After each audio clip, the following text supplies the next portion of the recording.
Olá pessoal, sejam muito bem-vindos a mais um vídeo do nosso canal. Estou muito feliz de vocês estarem aqui, tá bom?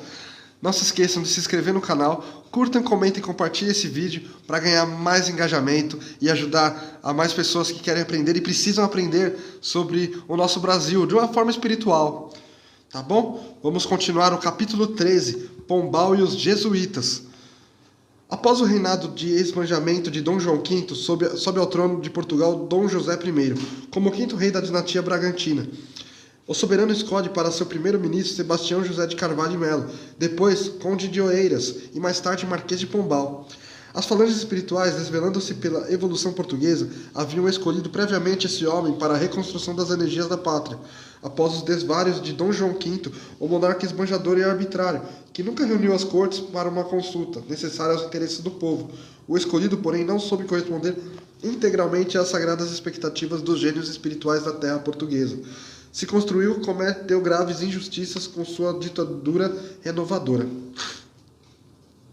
Pombal ascendera a posição de ministro depois de absorver as ideias novas que percorriam os setores de todas as atividades do velho mundo. Ao sopro dos enciclopedistas, o campo diplomático já lhe dera a conhecer a técnica política de um Robert Walpole, e enquanto a sua pátria se algemava aos tribunais da Inquisição, com sérios prejuízos para a educação nacional, o cérebro se lhe povoava de planos audazes e reformadores. Elevando-se ao trono em 1750, Dom José I escolhe-o imediatamente para chefe supremo do seu governo, e quando em 1755 foi Lisboa parcialmente destruída por um terremoto, o ministro renovador teve a oportunidade de demonstrar a sua capacidade criadora, reedificando a cidade que renasceu dos seus esforços, mais engrandecida e mais bela. O Marquês de Pombal, todavia, desde os primórdios de sua ação no governo, não tolerava os jesuítas que, nas cortes europeias, se intrometiam em todos os negócios da política do século, com a pretensão de imunizar o mundo inteiro das correntes de pensamentos da reforma. Os missionários humildes da Célebre Companhia, radicados no Brasil, diga-se em honra da verdade, estavam muito longe das criminosas disputas em que se empenhavam seus irmãos do outro lado do Atlântico, mas sofreram com eles a incessante perseguição, tão logo se apossou do governo o famoso ministro. Surge afinal o atentado contra a vida de Dom José I, em 1758. No dia 3 de setembro desse ano, quando regressava de uma entrevista ao Palácio da Ajuda, o soberano foi alvejado a tiros de Bacamarte, partidos de um governo de pessoas desconhecidas. As suspeitas recaíram no Marquês de Távora e seus filhos, no Conde de Altoguia e no Duque de Aveiro. Conquanto fosse este último um dos implicados no movimento regicida, o mesmo não acontecia aos távoras, inocentes daquele delito. Instaurou-se um processo que terminou, apesar de todas as suas clamorosas irregularidades, com a sentença da morte para todos os implicados. Em vão procuram os portugueses influentes na corte modificar a decisão do ministro. Os condenados sofrem os mais horrorosos suplícios em Belém, e a própria Dona Leonor Tomásia, Marquesa de Távora, foi decapitada. Pombal aproveita o ensejo que se lhe oferece para justificar a expulsão dos jesuítas, apontando-os como autores indiretos do atentado a Dom José I. A instância do seu válido assina sem hesitar o decreto de banimento. Esse ato de Pombal se reflete largamente na vida do Brasil. Todo o movimento de organização social se devia na colônia aos esforços dos dedicados missionários. O clero comum possuía escravos numerosos e chegava a defender o suposto direito dos escravagistas, incentivando a caça aos índios e abençoando a carga misérrima dos navios negreiros. Os jesuítas, porém, sempre trabalharam no início da organização brasileira, dentro dos mais amplos sentimentos de humanidade. Aldeavam os índios, aprendiam a língua geral, a fim de influenciarem mais diretamente no ânimo deles, trazendo as tábuas rústicas às comunidades da civilização. E foram, talvez naqueles tempos longínquos, os únicos refletores dos ensinamentos do alto, advogando o seu verbo inspirado a causa de todos os infelizes. A sua expulsão do Brasil retardou de muito tempo a educação das classes desfavorecidas. E se o ministro de Dom José I estendeu algumas vezes o seu dinamismo renovador até a pátria do Evangelho, sua ação poucas vezes ultrapassou o terreno material. Tanto que, mesmo alguns melhoramentos introduzidos no Rio de Janeiro pelo Conde de Bobadela, que levantou aí a primeira oficina tipográfica do país, foram por ele destruídos, à força de decretos que constituíam sérios obstáculos à facilidade de educação no território da colônia. A esse tempo, observando a anulação dos seus esforços, os missionários humildes da cruz procuraram Ismael com instantes apelos. Seus trabalhos eram abandonados por força das denominações do ministro arbitrário. Suas intenções ficavam incompreendidas, suas ações baldadas, no sentido de espalharem entre os sofredores as claridades consoladoras do ensino de Jesus. mas o generoso mensageiro pondera bondosamente aos seus dedicados colaboradores. Vamos lá. Irmãos, disse ele, muitas vezes os próprios espíritos que escolhemos para determinados labores terrestres não resistem à sedução do dinheiro e da autoridade. Sentem-se traídos em suas próprias forças e se entregam, sem resistência ao inimigo oculto que lhes envenena o coração.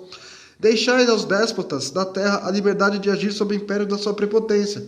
Por mais que operem dentro das suas possibilidades no plano físico, a vitória pertencerá sempre a Jesus, que é a luminosidade tocante de todos os corações. Temos, porém, de considerar a par da tirania política que tenta destruir a nossa nação, o lamentável desvio dos nossos irmãos incumbidos de velar pelo patrimônio do Evangelho no mundo europeu. Infelizmente, não têm eles procurado levar a luz espiritual às almas aflitas e sofredoras, clareando a estrada dos ignorantes e abençoando o rude labor dos simples. Ao contrário, buscam influenciar os príncipes do planeta, disputando os mais altos lugares de domínio no banquete dos poderes temporais. Em todos os países onde milita a Igreja do Ocidente, peçamos a Jesus pelos tiranos e pelos nossos companheiros desviados da consciência retilínea. Se terminamos agora uma etapa da nossa tarefa, em que aproveitamos os elementos que nos oferecia a disciplina da companhia fundada por Loyola, prosseguiremos o nosso trabalho dentro de novas modalidades. Deixemos aos mortos o cuidado de enterrar seus mortos, como ensinou o Divino Mestre em suas lições sublimes. Vossos irmãos transformando a cruz do Cristo num símbolo de opressão e despotismo. Nós, nos tribunais malditos da Inquisição, cavam a sepultura moral de suas almas, que se almodam ao sacrilégio e à ignomínia.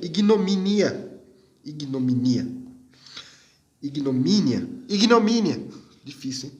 Quanto aos políticos, esses têm uma órbita de ação que não lhes é possível ultrapassar.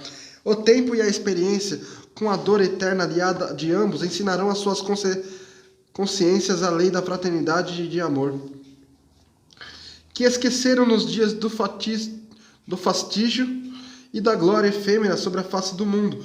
Oremos por eles e que Jesus, na sua bondade infinita, nos acolha aos corações sob o manto da sua misericórdia.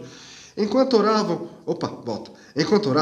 gotas suaves de luz se derramavam do céu sobre os caminhos tenebrosos da terra, e a palavra profética de Ismael teve, em breve, a sua confirmação. A Companhia de Jesus foi suprimida pelo próprio Papa Clemente XIV, em 1773, para reaparecer somente em 1814, com Pio VII. Nunca mais, todavia, puderam os jesuítas readquirir o imenso prestígio que possuíram no Ocidente. Quanto ao Marquês de Pombal, conheceu no silêncio a lição do abandono e do ouvido dos homens. No dia em que agonizava Dom José I, o cardeal de Lisboa, Dom João Cosme da Cunha, que devia ao famoso ministro a altura da sua posição eclesiástica, lhe declara no aposento do moribundo: Vossa Excelência já nada mais tem aqui que fazer. Testemunhando-lhe venenosa ingratidão, daí a algum tempo, subindo ao trono, Dona Maria I destituiu o Marquês de todas as suas funções no reino, banindo-o da corte após rumoroso processo, em que procurou fundamentar a sua condenação. Retirando-se para a vila de Pombal, desprendeu-se do mundo em 1782, humilhado e esquecido sob o jugo dos mais pungentes desgostos. Galera. E com isso a gente encerrou o capítulo 13. Vamos lá. Não se esqueçam de curtir, comentar e compartilhar. E até a próxima. Valeu!